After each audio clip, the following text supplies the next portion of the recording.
and talk about politics and investing. So, so we You get a skipped lot. ahead. So the question that we get is, if so and so were president, if so and so were in Congress, if such party this or that, then it would be so much better. So Apollo, I know you've got some, we've reviewed your data. And I remember in Charlotte a few months ago, you said, tell your clients you've reviewed the data.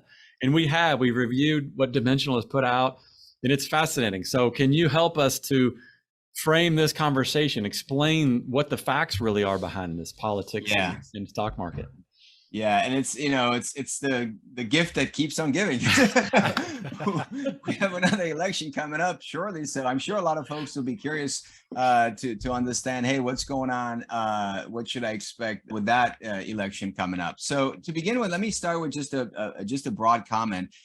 When when I think of politics, it is to me something that is deeply personal because it is emotional. It touches on my core identity as an individual, on my beliefs, and it just because of that, it has that tremendous impact on me. So I have to say, I think it's natural, it's human to have that emotion, and to some degree, it's desirable because politics does touch on a lot of things that have to do much more with beliefs than anything else. And it's important to have beliefs in life, and because of that, I'm a big fan of people paying attention to politics, not just because of how it impacts them personally, but because of just being good citizens and making sure that the world is going in the direction that they'd like to see it going. So I'm a big believer in democracy and politics. What I found is that quite often people try to tie the politics, which has a deep emotional side, with some aspect of their money or the economy and so forth. So it's almost the economy and the markets become of an extension of that emotional piece that they have coming from politics. And what I've learned over the years, and I think it's really important to acknowledge people's emotions and realities, because that's real to them. And I'm not here to tell you that your way of thinking is better or worse than mine. We all have our own point of view. We all have our emotions around politics. And again, it's important to acknowledge those. What I also found is that investment managers, particularly really good investment advisors and investment managers, they acknowledge these emotions. And at the same time, when they make decisions about money, they're based much more on data and evidence, and they're much more pragmatic. And they're not driven by emotion, because that might not always be the most productive way to do it. So the big lesson that I want to start with is that I acknowledge the emotional side of investing. What I want to tell you is that us as investment managers, we want to acknowledge those, but the decisions that we make have to be driven by data.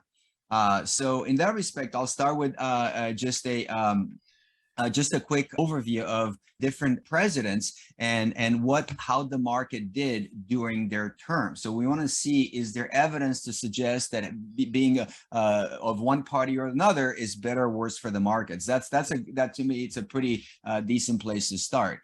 So when you go back in my lifetime, I'm born in 1969.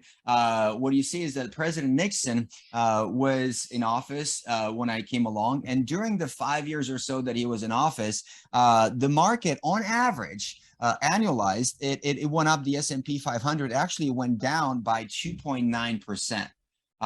Again, the long-term average in the market's about 10%. So, it didn't seem like that was great. But then President Ford came along for 2 or 3 years or so, and the market actually skyrocketed at 20% per year during the time that he was in office. And then if you fast forward and you look at different presidents and the average annualized return per year during their time in office, the question is there an obvious pattern that would tell you that having a Republican or a Democrat is better or worse for the markets? Again, not talking at all about in their policies and their social, just looking at the data. Is there evidence to suggest? And in fact, when you look at it, it's not really clear. It's not really clear that having one president or another is better or worse for the markets. And in fact, what I found remarkably interesting is that you have President George W. Bush, who was extremely business friendly and cut taxes specifically on investments. And yet during the 8 years that he was in office, the market dropped. Well, should he be blamed for that? And my answer is absolutely not, because 9/11 happened just as just as he came in the office. And then, all the nuttiness, and then ended up with a financial crisis that he had nothing to do with. It's just like there was way longer into the making. So, and by the way, we also had the tech bust. Just as you walked in the office, the tech market, the market crashed because of what happened years and years into making. So to me, it's hard to say that having a Republican or a Democrat, it makes it obvious. In fact, even if you take presidents that have different reputations, you take a president that is really considered to be, tax cutting and all this stuff, and you look and say, wow, that's the legacy of President Reagan, and President Obama typically is associated with the healthcare and ACA and Obamacare. And what's remarkable is that for the 8 years they were in office, the two annualized returns are pretty much identical. So because of that, again, I go back to this idea that it doesn't appear to me that this is something that it's obviously good or bad for the market. Now, what about Congress? When you look at Congress, interestingly enough, going back to the 1920s, what you see is that the blue periods, which are Democratic, and the red being Republican, they alternate. But it seems like it's not, again, obvious to say having a Republican or a Democrat or mixed is better or worse for the markets. The trend has been up, irrespective if we have Republicans or Democrats. But to me, the one way that I really try to kind of put all together is came about a year and a half ago, almost 2 years ago, when there was a special election in Georgia, and the 2 Senate seats went to the Democrats. And at the time, since then, the Democrats had this what's called unified government control. Unified not because they're kind of holding hands and being all happy together, but because they controlled the White House, the Senate, and the House. And that became an interesting question for me. Okay, the Democrats have this. If you look at periods when the parties had this unified government control, how different are the market returns, and can you infer something from that? And I looked at the Republicans first, and I asked the question, going back to 1926, since we have good data in the S&P 500, do you think that the Republicans controlled the White House, the Senate, and the House at the same time? What do you think? Gosh, that's a tough one. Oh, yeah. Not much. I'm putting on the spot right now. I didn't know myself. So. Yeah, I have no idea. I'm going to say 10%. 10% of the time. 10% of the time. You're close. It's actually a little bit more than 10%. It's about 13 years that they controlled the White House, the Senate, and the House. And we wanted to know, on average, during these 13 years, a simple average, on average, how did the market do during these years of unified government controlled by the Republicans? And what we found is that on average, the market went up by 14.52%. So that was sort of the average return during the Republicans. And the question is, well, now the Democrats, did they have the same unified government control? Again, another trivia question. Do you think they had it for longer or shorter? Longer. Longer. You're absolutely right. Yeah. Instead of 13 years, it was 34 years that they controlled the White House, the Senate, and the White House at the same time.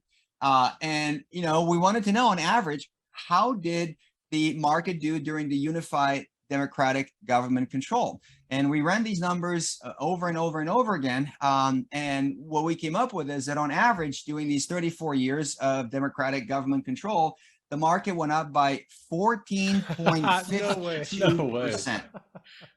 It is identical to the second decimal. Wow. To the second decimal. Huh. So the reason I'm bringing this up is that it kind of comes back to the same notion that we made with the Fed. We talked about the Fed. Yep. There's no question that some companies, and maybe a lot of companies, are impacted by the government policies in Washington, D.C. But if you think of Facebook or Coca-Cola or McDonald's or Amazon, what is it more likely to impact their profits? Their services, their products, their strategy, how they execute it, what the competitors do, or who's in the White House, what the party controlling in Washington is, Hmm. what makes the bigger difference. And to me, it comes back to the same thing, that politics is one of the many, many, many, many variables that impacts the market, but it doesn't appear to be one that you can directly link. The market does better or worse during one party or another. So again, I'm not here to make anybody feel good or bad about their political views. All I'm trying to tell you is that when you look at the data, not emotionally, but look at the data, it doesn't appear that politics has a very strong relation to, in particular, the party in control has a strong relation to the market and whether the market does well or not. There are so many other variables that drive it, and this is not one of them. Yeah. Paulo, I just want to say I'm so glad those numbers were equal. I know. we would have had some questions to answer. That's But amazing. but it's so fascinating to me that, and this is what we love about Dimensional and the way we invest as a firm, is that what does the evidence tell us? You know, and like you said, strip away some of the emotion, because sometimes it gets very confusing. And strip away the emotion, look at the evidence. What does it tell us? We know too that behaviorally as investors and as human beings, we always look for patterns, right? Yes. It's just our bias is to find patterns. Our brain does that to make us more efficient thinkers. But sometimes there are no patterns, and we want there to be patterns based on our belief systems. So it's pretty fascinating. The last thing I'll say, Rob, before you take the next one, is that there's a lot of countries that have very different governments than us, socialist countries, whatever, and they have very successful companies within those countries, very profitable, right? That we invest in and that we are part owners in. And so I don't know if that's a great lesson here, but to me, it helps a little bit just think about how to separate the politics and the company's profits, as you mentioned. You're absolutely right. And a lot of times the companies in which we invest might not even be based in the US. And even US companies, like, you take brands like Jeep and Chrysler, to your point, those are great American companies. Well, they're not, as an investor, you don't really buy them in the US. They're actually traded in Italy, in Milan, under Stellantis. Budweiser, it's traded abroad. I mean, there's so many examples of these. 7-Eleven, all American, chain is actually a Japanese stock. So it's the brand is owned by a Japanese stock. So it is interesting, exactly to your point, that you also want to just keep a global perspective, because we've been talking so much about the US, but investing today is very different than it was maybe 50 years ago.